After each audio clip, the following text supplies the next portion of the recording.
In May of 2025, two nuclear-armed nations went to war.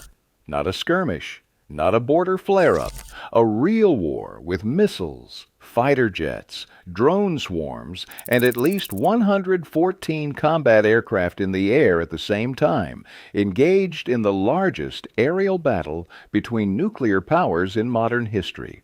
It lasted 88 hours. And most Americans, consumed by the ongoing Russia-Ukraine war and the Gaza conflict raging since 2023, barely noticed it was happening. But inside the Pentagon, inside the State Department, and inside the White House Situation Room, people were not sleeping. Because somewhere during those 88 hours, a single missile struck a Pakistani air base that sits just miles from the command headquarters of Pakistan's nuclear arsenal. Pakistan had 30 to 45 seconds to determine whether that missile was carrying a nuclear warhead. At sunrise on April 22, 2025, gunfire erupted in the grassy meadows above Pahalgam. Tourists, families, and local guides were scattered across the hillside when three gunmen opened fire from a concealed position. Within minutes, the shooting stopped. 26 civilians lay dead, 12 women, 5 children among them. 48 others were wounded, several critically. Hospital records from Srinagar's Sher-e-Kashmir Medical College would later document the exact toll. Their names entered into casualty registers before the morning was over. Police and Army units arrived as chaos gave way to silence. Eyewitness videos, uploaded almost instantly, showed bodies on the grass, frantic shouts for help, and the first responders searching for survivors. Local police seized 2 AK-47s and a grenade abandoned by the attackers as they fled toward the line of control. By mid-morning, the area was locked down. The Jammu and Kashmir police filed a first information report naming 5 unidentified militants, the report alleged, who had crossed from Pakistan-occupied Kashmir with the backing of an organized terror outfit. No names were released. The evidence chain began with shell casings, intercepted messages, and a confession from a local guide accused of aiding the attackers. At noon, Prime Minister Narendra Modi addressed Parliament. He blamed the Resistance Front, Lashkar-e-Taiba, and Jaish-e-Mohammed, citing intercepted communications and forensic analysis of the recovered weapons. Indian intelligence released satellite images of a hillside encampment matching known hideouts across the border. The government called it unambiguous proof of Pakistani-backed terror. By evening, India's Ministry of External Affairs activated a hotline to Islamabad. Pakistan's Foreign Office offered condolences, denied any state role, and claimed the weapons were the work of local criminals. On television and social media, the attack became a contest of narratives, each side insisting on its own version of the truth. But for the families of those killed, the loss was not a matter of debate. The dead were counted, their names entered in hospital ledgers as the region braced for what would come next. India's response to the Pahalgam massacre extended beyond rhetoric. Within 24 hours, the National Security Cabinet convened in New Delhi, sifting through options that spanned far more than military retaliation. On April 23rd, the government invoked Article 7 of the Indus Waters Treaty, formally suspending key provisions. This was not a symbolic gesture. More than 80% of Pakistan's agricultural sector depends on water from the Indus and its tributaries, flows that, by treaty, India had been obligated to maintain since 1960. The legal notice, delivered through diplomatic channels, cited the absence of an anti-terror protocol as grounds for suspension. It was the first time the treaty's suspension clause had ever been triggered in a live conflict. Economic pressure followed. The Ministry of Revenue imposed a 5% tariff on Pakistani textile imports, targeting a sector that accounted for a significant share of Pakistan's export earnings. Customs officials detained shipments at major ports, and the government announced a review of all trade under the South Asian Free Trade Area framework. Pakistani passport holders inside India were ordered to depart within a week. The Atari border crossing, the busiest land route between the two countries, was temporarily closed to Pakistani nationals. Airspace over Kashmir was placed under combat patrol, and civilian flights were rerouted or grounded without warning. These actions were codified in a series of legal instruments. The Gazette of India published the Foreign Service Reversal Orders and a new Airspace Management Directive. Each measure was calculated, designed to tighten the noose without crossing the threshold into direct conflict. The cumulative effect was unmistakable. Pakistan's access to water, markets, and transit was suddenly uncertain. Behind closed doors, Indian officials described these levers as both punishment and warning, a demonstration that New Delhi could escalate in ways that struck at the core of Pakistan's economic and food security. The pressure campaign set the stage for what would soon become a far more dangerous confrontation. At 12:30 a.m. Indian Standard Time on May 7, 2025, Indian Air Force strike packages crossed the line of control, launching Operation Sindoor. The first wave combined Sukhoi Su-30 MKIs and Mirage 2000s loaded with precision-guided munitions targeting camps and command centers in Pakistan-administered Kashmir. Indian Navy BrahMos batteries fired supersonic cruise missiles from both sea and land, their flight paths confirmed by radar logs and open-source tracking. As the strikes landed, a Kashmir air defense systems went live along the border, locking onto incoming threats and guiding interceptors in real time. Within hours, the skies over Kashmir and Punjab became a battleground unlike any seen between nuclear rivals.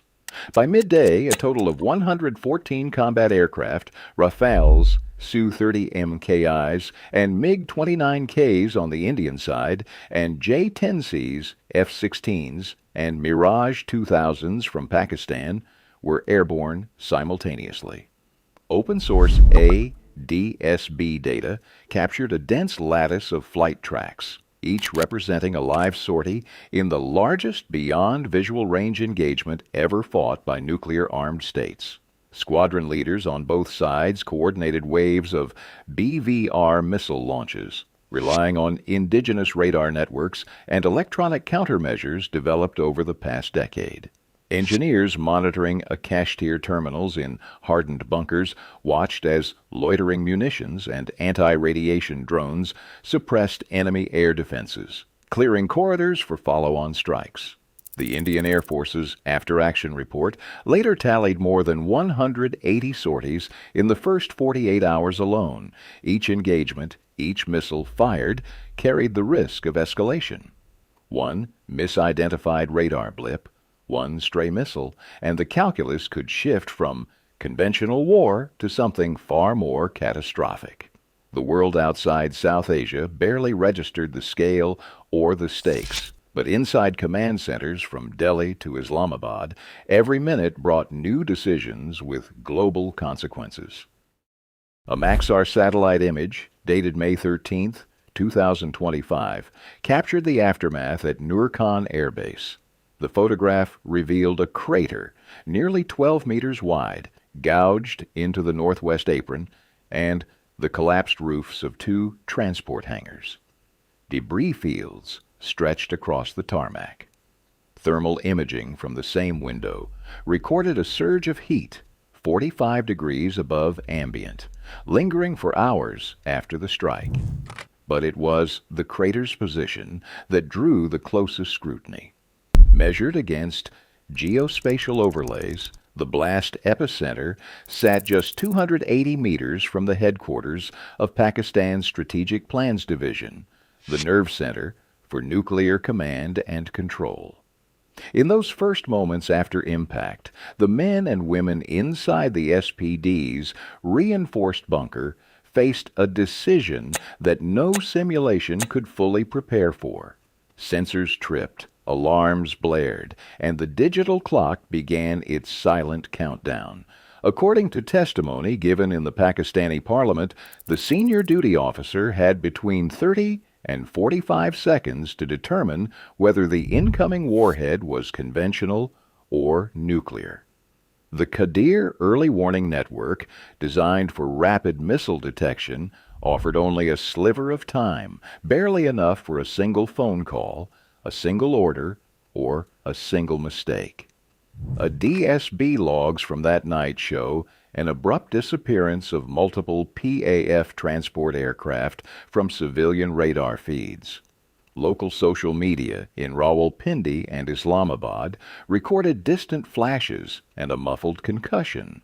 Within hours, Pakistani officials confirmed damage to infrastructure but downplayed any strategic effect.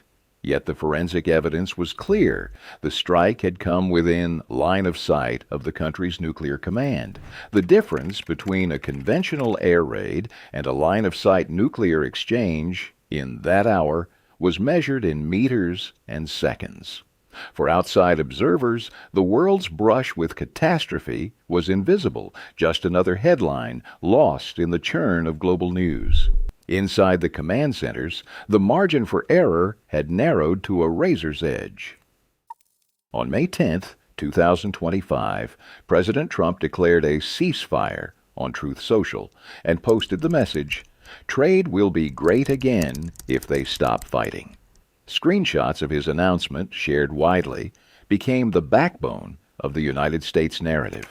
The White House named J.D. Vance and Marco Rubio as envoys for urgent talks with Islamabad and New Delhi. Pakistani officials echoed that claim, and a Nobel Peace Prize nomination for Trump was reported in June. India's Ministry of Defense countered. It credited a direct hotline between the Directors General of Military Operations and denied any American role. No transcripts or primary documents surfaced from either capital. In the end, social media posts and official statements became the evidence, each side shaping its own version of the ceasefire. Within weeks of the ceasefire, Pakistan's General Asim Munir received his formal promotion to Field Marshal, a rank not awarded since the 1970s.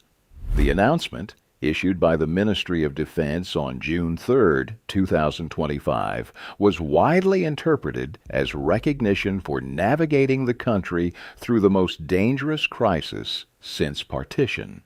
Munir's new status brought him to Washington that same month for a private lunch with President Trump at the White House, an event notable for the absence of Pakistan's civilian leaders. Meanwhile, trade policy sent a different message.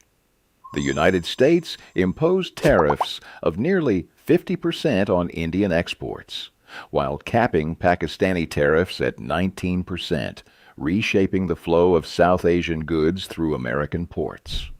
Indian officials called the move a penalty for refusing to credit the United States with brokering the ceasefire. For Pakistan, the rewards were tangible. For India, the outcome left a lingering sense of imbalance. The diplomatic aftermath echoed with unresolved questions as the world's attention drifted elsewhere, even while the consequences of those 88 hours continued to ripple through global power corridors. 88 hours. 114 jets locked in combat. 30 seconds to decide the fate of millions. Yet outside the region, barely a ripple. The Indus Treaty, lifeline for over 80% of Pakistan's farmland, remains a fault line. Next time, luck may not intervene. What are we willing to risk?